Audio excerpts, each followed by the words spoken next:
Assalamualaikum warahmatullahi wabarakatuh. Kami dari kelompok 4 akan menjelaskan materi mengenai teknik sampling zat cair. Sebelum memulai presentasi kali ini, ada baiknya kita memperkenalkan diri terlebih dahulu. Saya sendiri, Stefanus Hospita Jitrianka, ada Silvanur Rahma, ada Kaulan Karima, dan Derin Anissa. Next.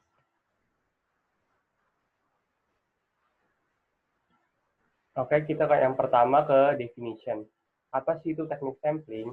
Teknik sampling adalah cara untuk menentukan sampel yang jumlahnya sesuai dengan ukuran sampel yang akan dijadikan sumber data yang sebenarnya, dengan memperhatikan sifat-sifat dan penyebaran populasi agar diperoleh sampel yang representatif.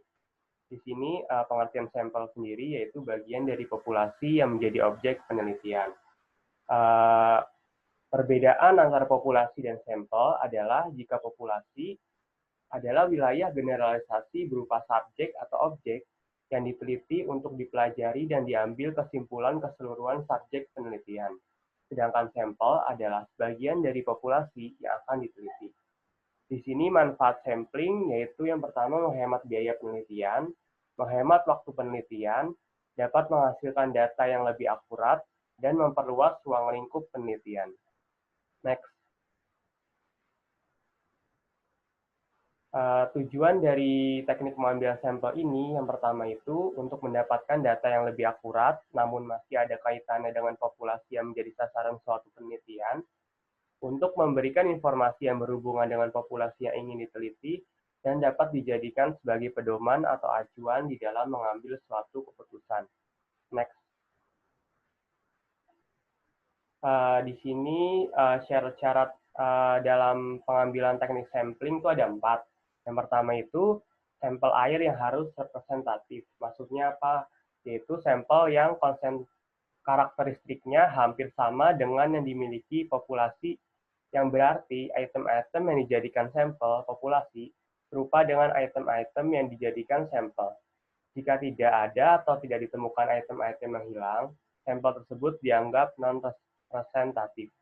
Yang kedua itu peralatan yang telah terkalibrasi, yaitu maksudnya itu pemeriksaan dan pengaturan akurasi suatu alat ukur dengan membandingkan terhadap tolak ukur atau standar, yaitu tujuannya dilakukan kalibrasi untuk menjamin hasil pengukuran agar sesuai dengan standar yang berlaku, baik standar nasional maupun internasional. Yang ketiga itu pengambilan sampel harus sederhana, maksudnya itu pengambilan sampel mudah dilaksanakan dan menggunakan peralatan yang sederhana. Yang terakhir yaitu SDM yang memadai. Next. Di sini ada cara pengambilan sampel zat cair, yaitu ada 4. Yang pertama itu grab sampling, yang kedua itu composite sampling, yang ketiga sampel gabungan, dan terakhir adalah automatic sampling. Next. Kita yang pertama dulu yaitu grab sampling. Apa itu grab sampling? Grab sampling adalah sampel yang diambil secara langsung dari badan air yang sedang dipantau. Sampel ini hanya menggambarkan karakter air pada saat pengambilan sampel. Pada sampel ini hanya mewakili kondisi pada saat dan tempat itu saja. Teknik ini kurang teliti hasilnya. Grab sampling ini dilakukan karena faktor-faktor seperti waktu yang terbatas atau terdesak. Sampel ini dibutuhkan untuk melakukan pemeriksaan beberapa parameter seperti pengukuran suhu, pH, kadar gas terlarut, oksigen terlarut, karbon dioksida, sulfida, cyanida, dan klorin. Next.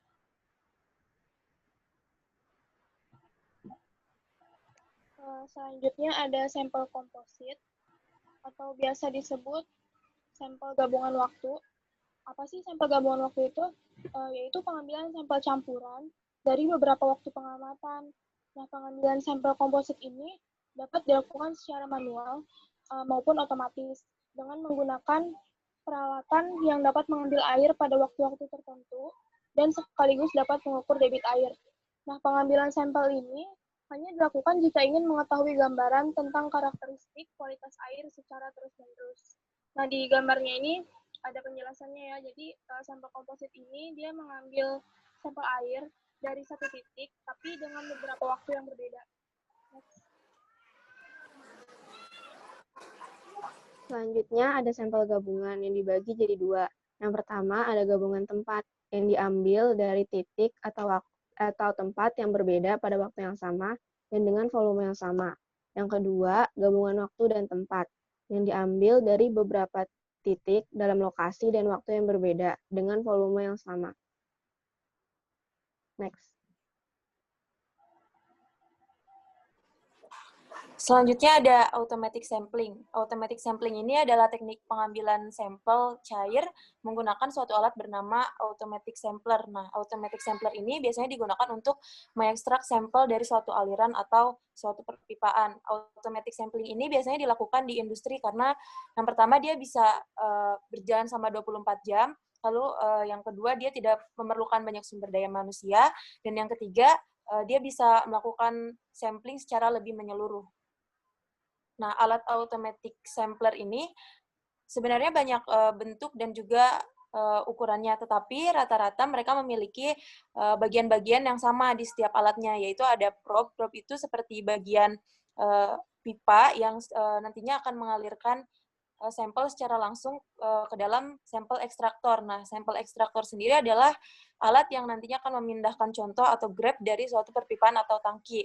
Lalu ada controller. Controller itu adalah suatu peralatan yang nantinya menentukan si sampel ekstraktor ini dalam beroperasi. Lalu ada alat ukur aliran dan juga ada wadah contoh.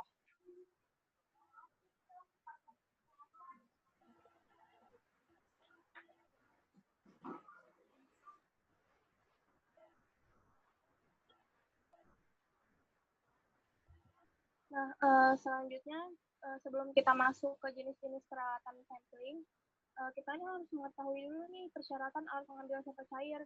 Nah, yang pertama, terbuat dari bahan yang tidak mempengaruhi sifat sampel cair. Misalnya, untuk keperluan pemeriksaan logam, alat pengambilan sampel tidak terbuat dari logam. Berikutnya, kapasitas alat disesuaikan dengan keperluan dan tergantung dari maksud pemeriksaan.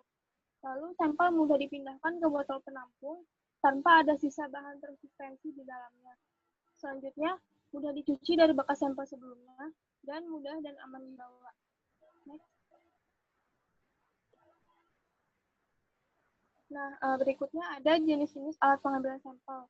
Yang pertama, ada alat pengambil sampel sederhana, atau biasa disebut botol sampling. Ini gunanya sebagai wadah untuk sampel. Selanjutnya ada botol biasa diberi pemberat, yang dapat digunakan pada kedalaman tertentu. Nah, botol yang diberi pemberat ini, dia hanya bisa mengambil sampel air pada kedalaman kurang dari 5 meter. Next. Berikutnya ada alat pengambil sampel setempat secara mendatar. Nah, ini adalah surber sampler. Digunakan untuk pengambilan sampel di dalam sungai atau air mengalir pada kedalaman tertentu. Lalu ada alat pengambil sampel secara tegak, namanya Ekman Grab Sampler. Alat ini biasa digunakan untuk mengambil sampel sedimen pada perairan dangkal. Next. Nah, lalu ada alat yang digunakan untuk mengambil sampel pada kedalaman tertentu. Yang pertama ada Van Dorn Horizontal Water Sampler dan Kemmerer Water Sampler. Kedua alat ini hanya bisa digunakan untuk mengambil sampel pada kedalaman kurang dari 600 meter.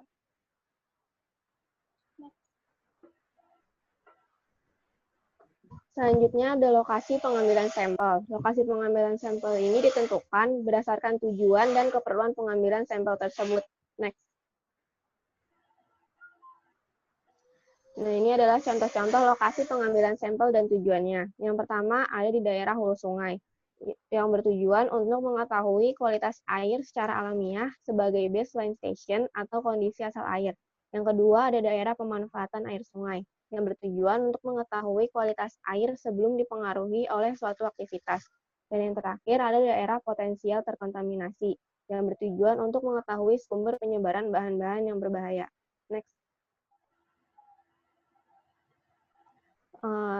Alat sampel tersebut, cara penyimpanannya dan pengawetannya yang pertama, disimpan di dalam tempat gelap pada temperatur antara titik beku dan 10 derajat Celcius.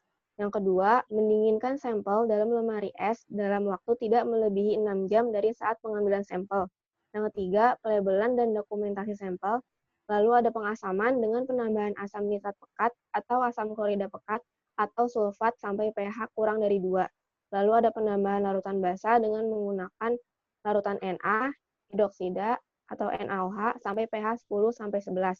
Dan ada cara kimia yang tergantung pada jenis parameter yang diawetkan. Next.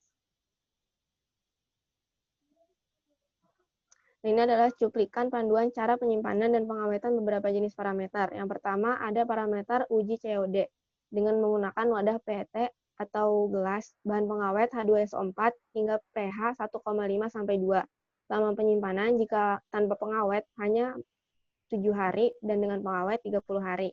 Yang kedua ada parameter uji pH. Dengan menggunakan wadah PET atau gelas, bahan pengawetnya tidak ada, lama penyimpanan 14 hari. Yang ketiga, parameter uji kekeruhan. Dengan menggunakan wadah gelas atau teflon dengan tutup berlapis plastik. Bahan pengawetnya tidak ada, lama penyimpanan hanya 48 jam. Lalu yang terakhir, parameter uji minyak. Dengan menggunakan wadah gelas dengan tutup berlapis teflon atau plastik. Bahan pengawet tidak ada, lama penyimpanan 7 hari. Next. Ini contoh cara pengawetan sampel. Misal sedang menganalisa daya hantar listrik. Volume sampel yang diambil 500 ml. Cara pengawetannya itu didinginkan. Dan maksimum pengawetannya hanya 28 hari. Next. Nah, selanjutnya di sini kita ada suatu penelitian tentang uji kualitas air sungai Walanae di Dusun Kampiri, Desa Palawaruka, Kecamatan Pamana, Kabupaten Wajo. Penelitian ini dilakukan oleh Putih dan kawan-kawan.